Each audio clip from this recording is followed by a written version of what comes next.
주일 아침 주님께 주시는 생명의 말씀입니다. 요한복음 14장 16절 말씀입니다.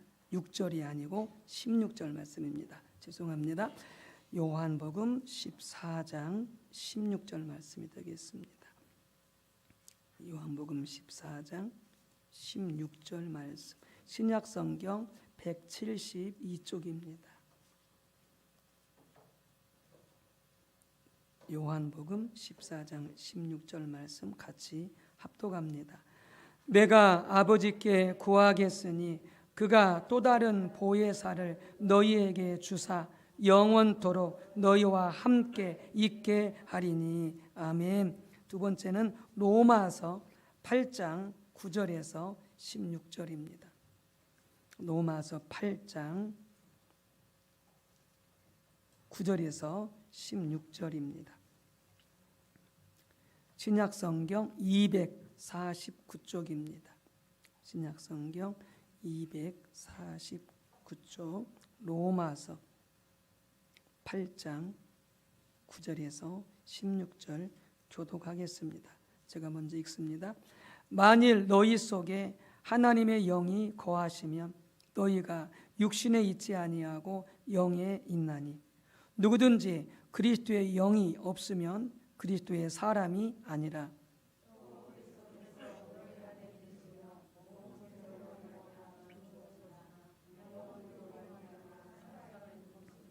예수를 죽은 자 가운데서 살리신 이의 영이 너희 안에 거하시면 그리스도 예수를 죽은 자 가운데서 살리신 이가 너희 안에 거하시는 그의 영으로 말미암아 너희 죽을 몸도 살리시리라.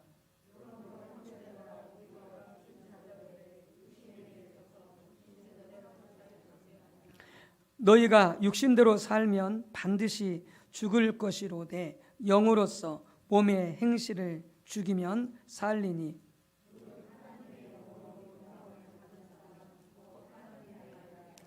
너희는 다시 무서워하는 종의 영을 받지 아니하고 양자의 영을 받았으므로 우리가 아빠, 아버지라고 부르짖느니라.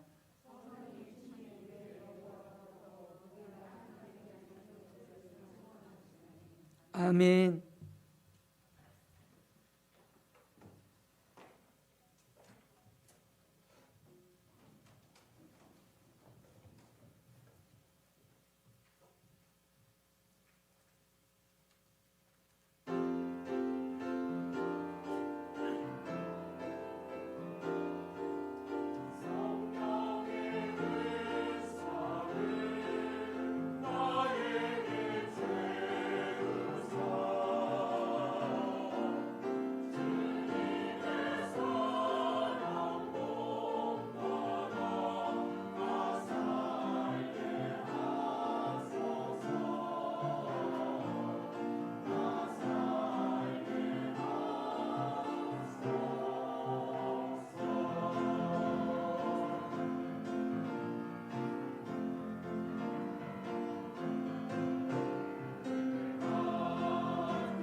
아멘.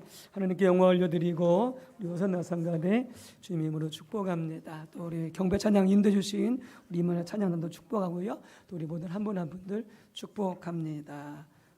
성령과 동행하는 삶 혹은 성령님과 교제하는 삶, 이런 말씀의 제목으로 함께 하나님의 은혜를 나누고자 합니다.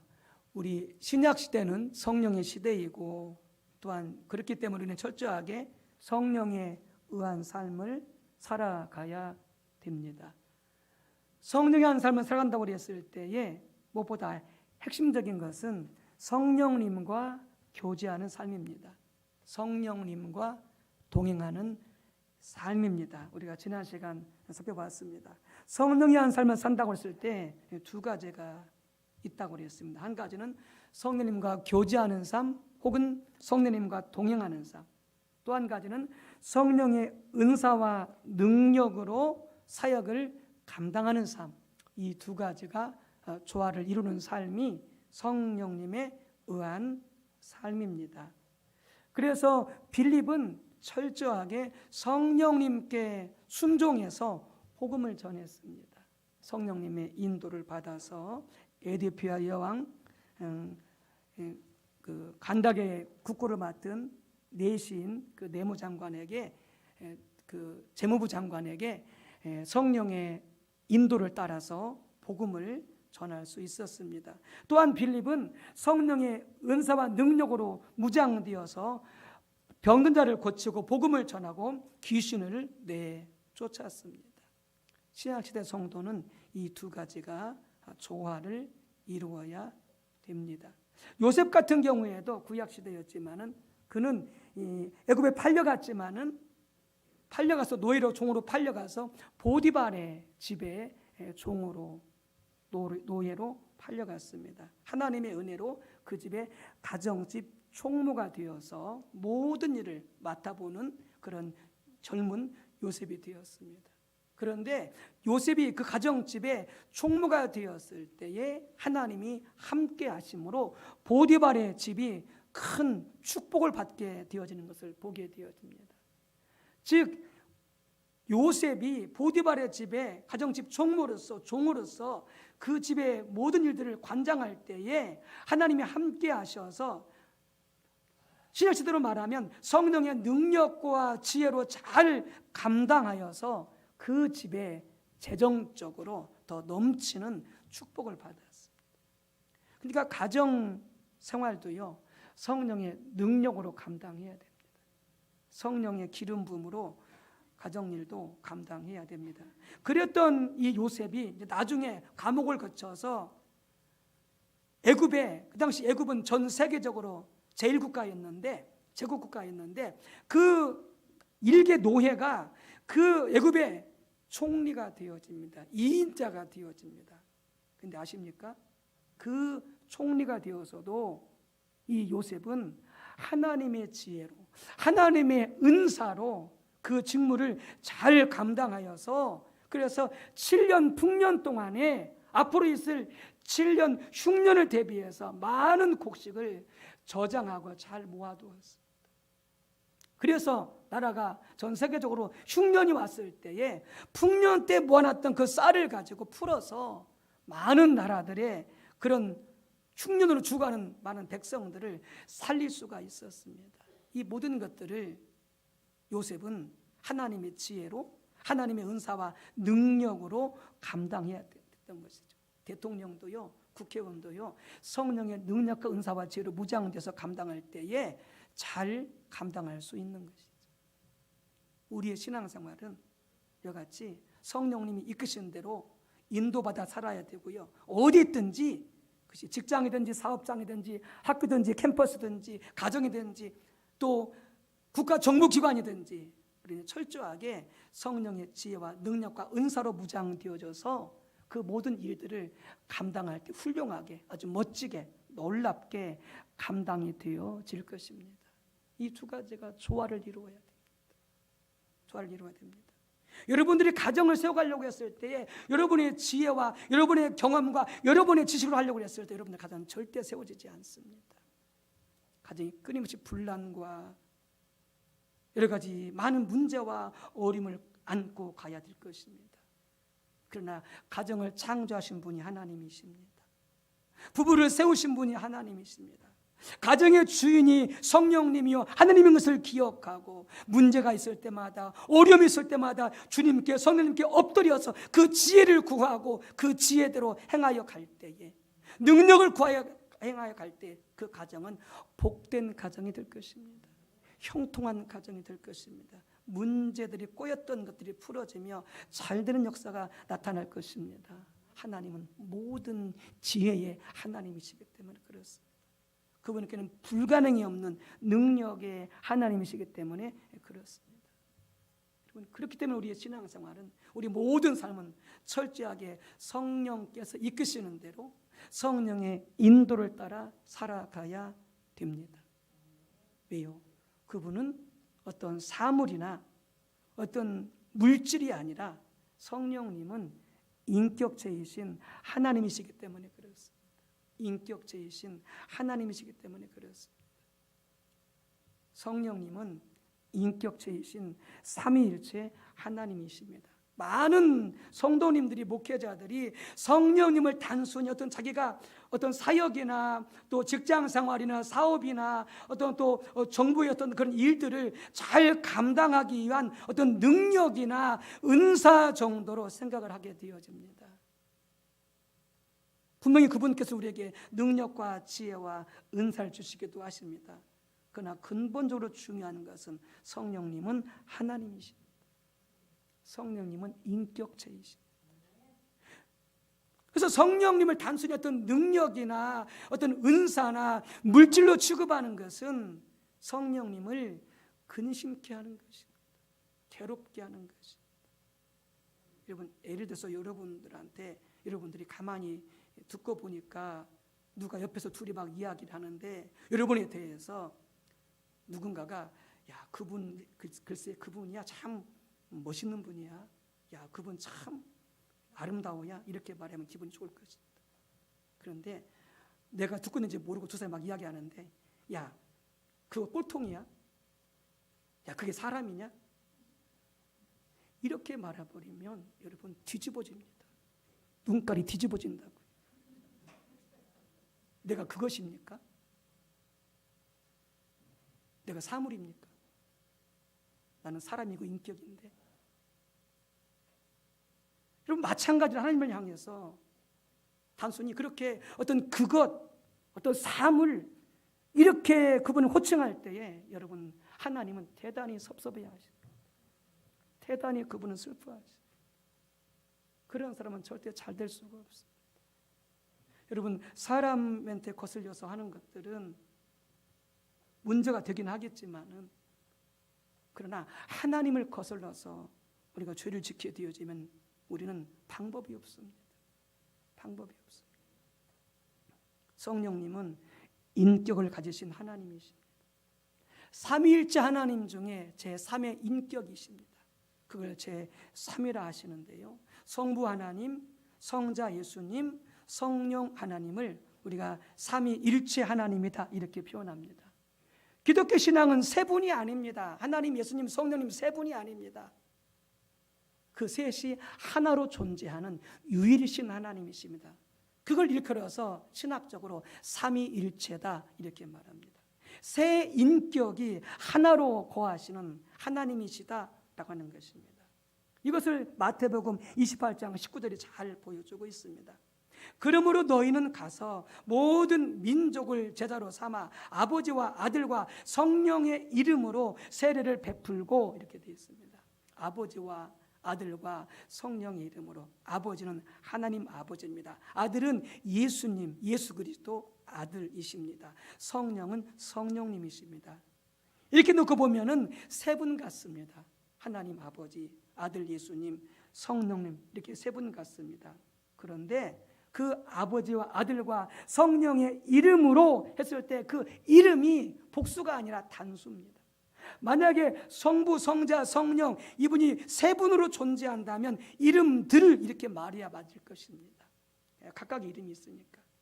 그런데 이 셋이, 세 인격이 세 위가 하나로 존재하기 때문에 단수입니다.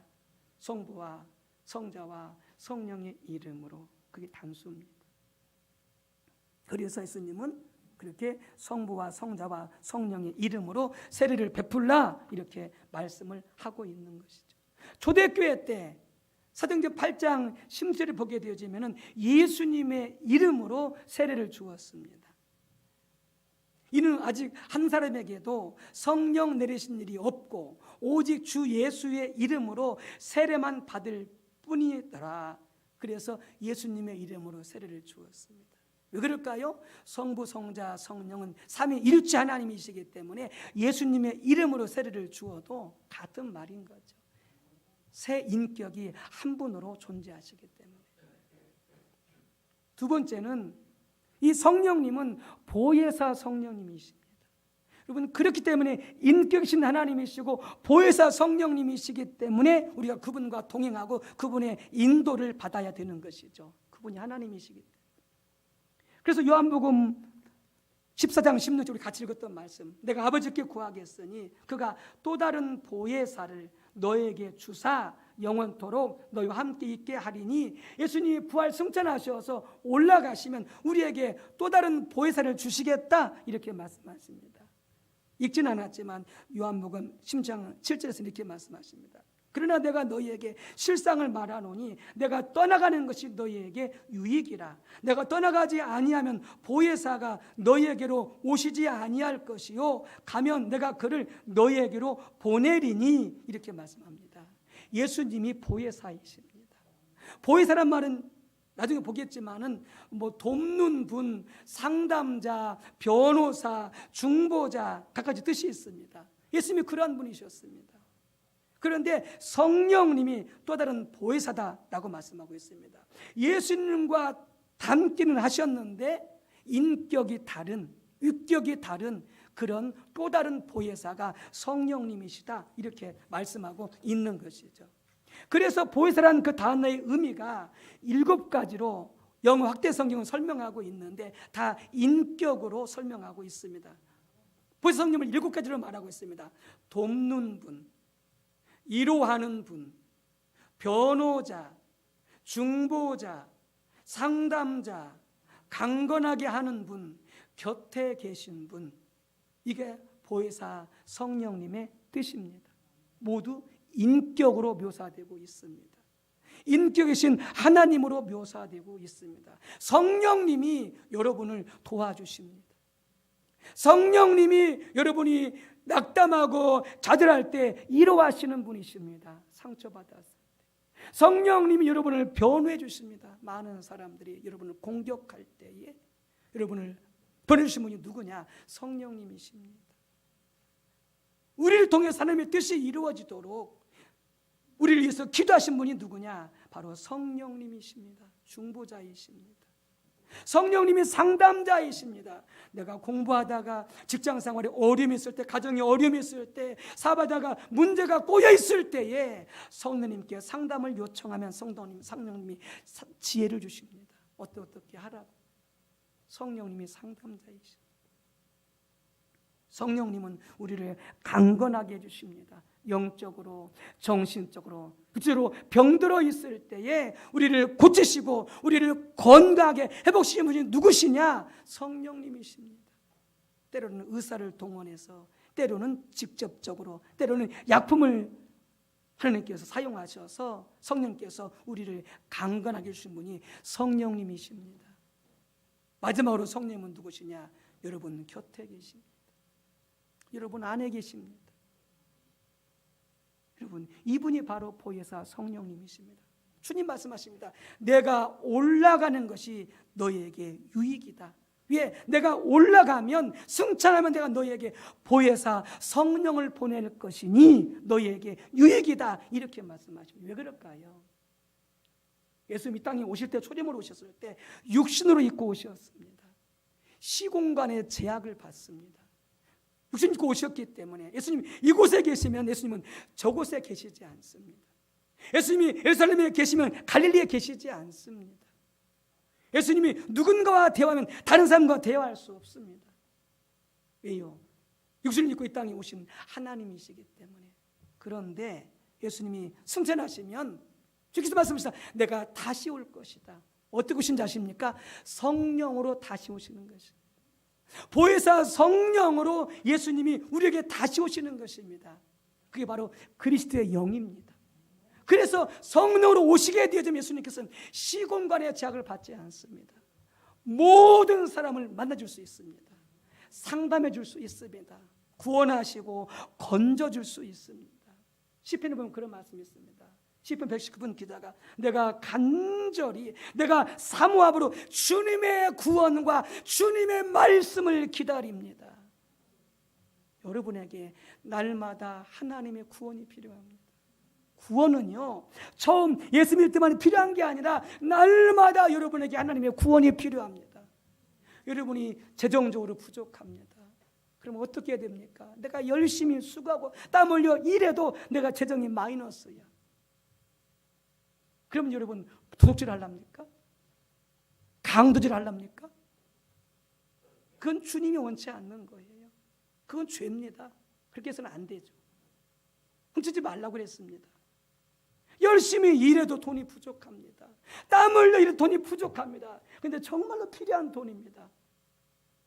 그때 어떻게 하시렵니까? 그때 하나님의 구원이 필요합니다. 하나님, 저 돈이 부족합니다. 힘들고 어려울 때, 문제가 있을 때 사람 바라보지 말고 주님 의지하라고 그랬습니다.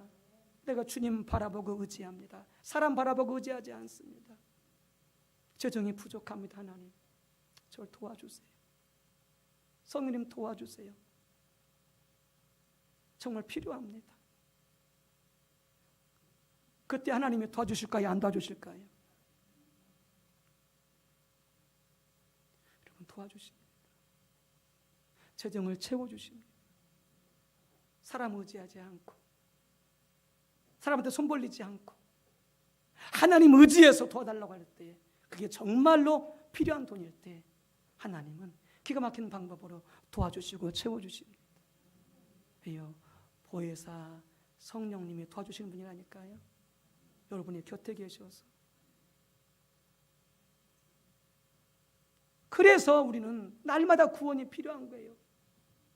때로는 병들어 아프고 힘듭니다. 때로는 설거지하기도 힘들어요. 때로는 밖에 나갈 수도 없어요. 어떻게 해야 되겠습니까? 성령님은 강건케 하시는 분이세요. 주님, 저를 치료해 주세요. 제가 마땅히 해야 될 일 설거지도 못합니다. 건강 주셔서 설거지할 힘을 주십시오. 또 나가서 봉사하고 성실한 그 건강을 주십시오. 주님, 너무나 괴롭습니다. 너무나 마음이 안타깝습니다. 저를 창조하시고 저를 치료하시는 하나님, 저를 치료해 주세요. 그러면 신약시대에 예수님이 초림을 오셨을 때는 예수님이 만나 주셔야만 그 사람만 고침받습니다. 예수님이 승천해서 성령으로 오셨을 때는요, 우리 모두가 아무라도 구하면은 예수님의 영이 예수님의 성령으로 오셨기 때문에 우리의 기도와 간구를 들으시고 응답해 주십니다. 이래서 성령이 오시는 게 복인 것입니다. 주님 말씀하신 거죠. 왜요? 모두에게 성령으로 구원을 줄 수 있기 때문에. 모두가 날마다 생활 속에서 하나님의 구원을 성령을 통해서 경험하시기를 주의 이름으로 축복합니다. 그렇습니다. 그분은 하나님이십니다. 그분은 인격체이십니다. 그분은 전능하신 전지하신 하나님이십니다. 그분이 우리의 주님이십니다. 여러분, 그렇기 때문에 우리는 성령님과 동행하고 성령님과 교제하고 그분이 이끄신 대로 살아가는 게 얼마나 중요한지 모릅니다. 여러분, 우리의 구원과 성령님과의 관계를 생각해 볼 때도 여러분, 성령님과 교제하는 것이 얼마나 중요한지 우리는 생각할 수가 있습니다. 우리는 하나님의 자녀가 되었습니다. 예수님을 마음속으로 믿고 입으로 시인하여 우리는 하나님의 자녀가 되었습니다. 마음으로 믿고 입으로 시인할 때 성령께서 우리 마음속에 오셨습니다. 성령께서 우리 마음속에 내주하여 계십니다. 그래서 말씀하시는 것입니다. 내가 영원토록 떠나지 않냐고 너희와 함께 하겠다. 우리 곁에 계십니다. 성령으로 거듭나고 하나님의 자녀된 자들마다 성령으로 오셔서 거하시고 함께해 주십니다. 그래서 오늘 본문 말씀에 로마서에 이렇게 말씀하시죠. 만일 너희 속에 하나님의 영이 거하시면, 하나님의 영이 뭐냐? 성령님을 말씀하시는 것이죠. 내가 육신에 있지 않냐고 영에 있나니, 누구든지 그리스도의 영이 없으면 그리스도의 사람이 아니라. 그리스도의 영이 뭐냐? 성령이십니다. 그러면서 10절 이렇게 말씀하십니다. 또 그리스도께서 너희 안에 계시면, 이렇게 말씀하죠.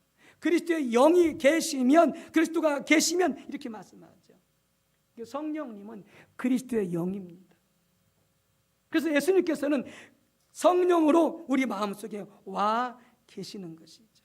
그러면서 로마서 8장 14절 이렇게 말씀하십니다. 14절에 무릇 하나님의 영으로 성령으로 인도함을 받는 사람이 곧 하나님의 아들이라, 이렇게 말씀합니다. 성령으로 하나님의 인도를 받아야 됩니다. 성령의 다스림을 받아야 됩니다. 성령의 이끄심을 받아야 됩니다. 그러려면 어떻게 됩니까? 성령님과 대화해야 되는 거예요.